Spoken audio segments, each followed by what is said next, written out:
invite Dr. Juhi Gupta from Bhopal. A very good afternoon, sir. I am audible. Am I audible? Yes, absolutely. Go ahead. Okay. A very good afternoon. I have to stick to my 10 minutes tenure. 21st April 2020 was a red letter day in the history of Ayush in terms of research on COVID, and it actually provided oxygen to Ayush in this breathless COVID crisis. We are talking about integration, which is a very, very challenging thing. And the most difficult part of it is acceptance and respect for every system with its merits and limitations, and identifying them to work together.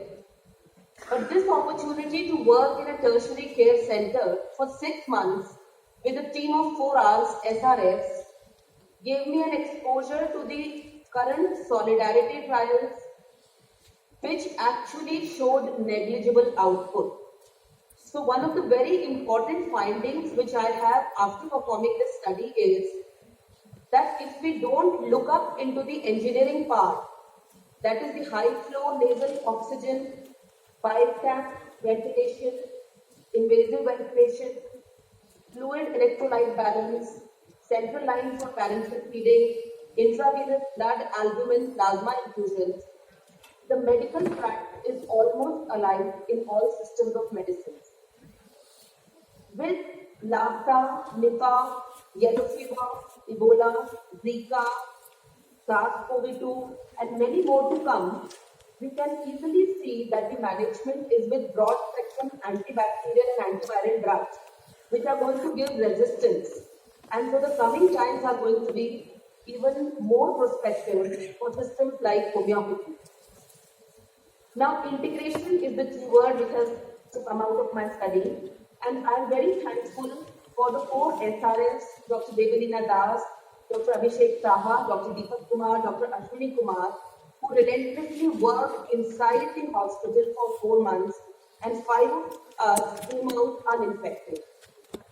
After observing the results of my study, I will be in a position to tell you that in spite of individualizing every case, we have largely come down to a pathological similarity of the study only, and the leading homeopathic drugs are those which have got a sphere of action in this specific condition. Will you please share my presentation?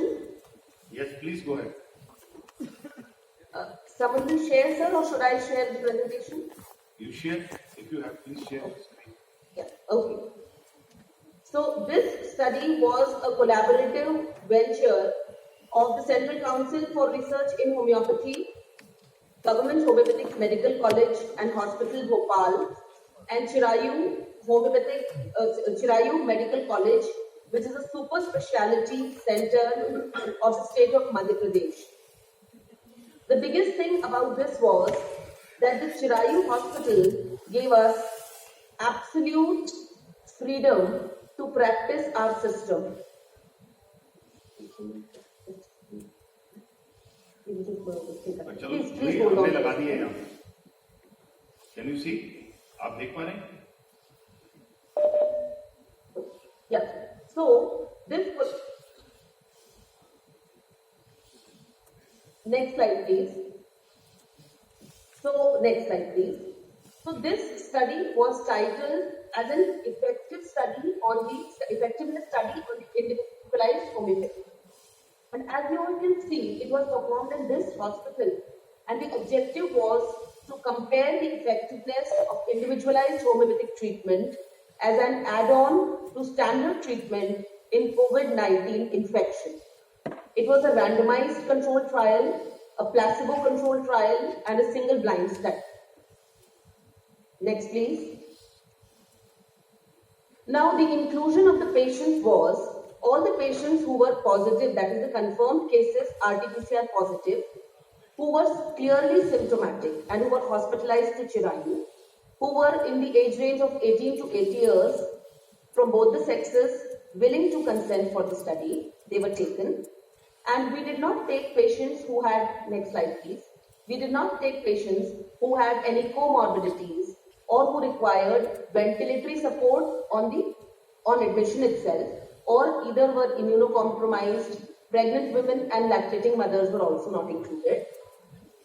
There were few patients who were considered unfit for the study. They were also not included. Next, please. Now, if we look at the method we adopted for the study, we had enrolled total 300 patients in our study, and screening was done for 320 cases. 151 were the standard care and homeopathy group, whereas 149 were the standard care and placebo. Here I would like to tell that Chirayu Hospital is an example because they did not give medicines at the onset. They only provided multivitamin support, calcium support, good diet, and started medicines only if required. What I observed was, and what I achieved from the regular discussions with the pulmonologist was, who was also our co-investigator, that if we provide medicines at a very early stage, then the viral reaction which is beneficial for the body, which helps the proper immune response to come up, is suppressed. So they would advise the paracetamol also at a stage when the fever was automatically increasing. So out of these, if you can see, we had all the categories, the mild, moderate and severe. So if we roughly divide the whole number of patients into two categories, we observed that almost half the patients, including both the groups, were in the lower respiratory tract infection stage and half in the upper respiratory tract infection stage. That is, the early moderate cases and middle moderate cases also are in the upper respiratory involvement cases. Next, please. Now, when the upper respiratory tract is involved, then there is good immune response, which is a healthy response of the body. Whereas when the lower respiratory tract involves and the disease progresses, then the immune response becomes, we can say, unstipulated. So in that condition, it becomes a risky situation. But luckily, we could handle both. Now, what we observed was that in the what we were there to observe was that in the standard care, people were given the individualized homeopathy. We complied to the drug relationship, that is followers, complementary, intercurrent medicines, and in few cases, just a handful cases, we got very clear-cut history of old diseases, so we had to give diseases based on miasmatic analysis as well.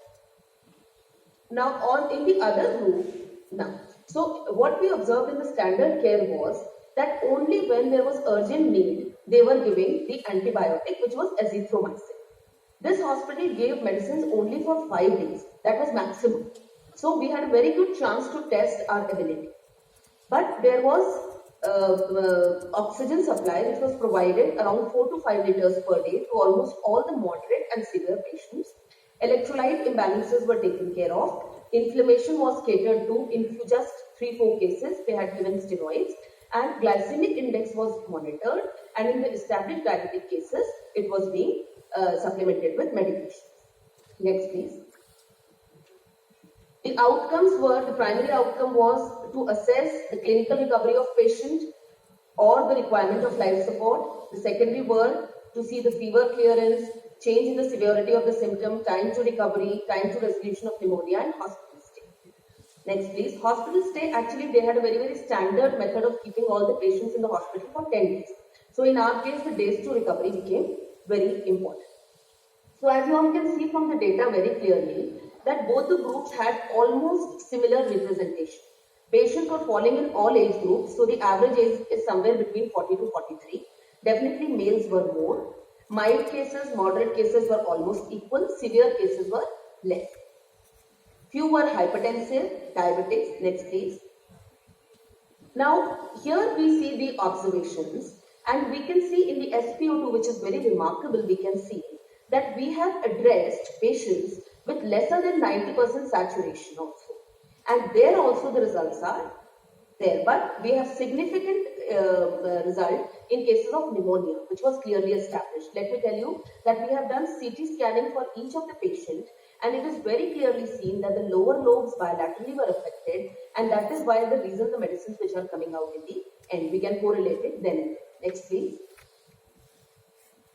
So here again we can see that in patients we had significant improvement in shortness of breath, then sputum production, and the chills which the patient felt basically because of weakness. Next please. Now coming to the main findings which we had, that is the recovery of the patient. So if we look at this graph, we can see a very clear-cut benefit in the homeopathic intervention, whereby from the beginning we can see that the steep slope of the homeopathic intervention makes the person feel very comfortable from the 4th to 5th day itself. This was our major achievement. Our person was comfortable on the 4th and 5th day, whereas in the placebo group, the patient used to be comfortable towards the 8th, 7th or 8th or 9th. So this was our major achievement. Next please. Again, if we see this Kaplan-Meier depiction of the time event scale, in the midline at 0.5, we can see that there is a clear-cut 2 days difference here. We can see that there is a clear-cut 2 days improvement in the recovery phase. So in this COVID crisis, when there is such a scarcity of hospital services and beds, we were able to give a very clear-cut 2-day benefit to the patient in recovering and in coming down to the minimum symptoms or no symptom state. Next please.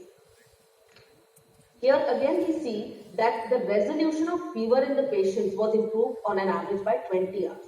There were cases in which the fever responded even quicker, but on an average or in the whole study we could see that in every patient at least 20 hours benefit was there. Next please. So this is the finding, and which is a very clear-cut indication of the pathological importance of such epidemics, which show that in spite of doing the individualization part very clearly, we are clear-cut, we are having medicines which are falling almost equally. And in our group, we have got phosphorus. And the phosphorus came out to be a leader and very effective medicine, because there was dry cough, there was extreme debility, and the patient was lying down comfortably. And if we relate it to the spheres of action of phosphorus, it was a very successful implementation. Next please. Besides Brineia, arsenic, albumin, the stocks. Now from this we can clearly conclude that in this study, which was done in a government dedicated center on 300 patients with a pulmonologist as our co-investigator, and in a setup which was of the standard treatment care, we are able to give results which have been documented and confirmed by the people of that hospital. We have given a clear-cut 2% 2-day early improvement compared to patients receiving placebo alone with standard care, in spite of 50% pneumonia cases in the add-on homeopathic case group compared to 43% in the control group. Fever resolution was improved by 20 hours. There's a clear-cut identification of leaders in the homeopathic management. So in the times to come, we can give a very good input on the indications and of the homeopathic remedy. And homeopathy with its merit has a significant role in management of COVID-19 in mild, moderate and severe cases. That is the conclusion. Thanks for patiently. Now, thank you, Juhi, for such a wonderful presentation. I would just like to give you one or two suggestions. Since you have already shortlisted drugs and you are very comfortable in prescribing these 4 drugs with reasonable success, my suggestion will be that now try to, during this second wave, if you get opportunity in the same place, must do blinded randomized controlled trial, because now you are having drugs in hand, experience is there. If it is feasible, you must try. So my compliments to you.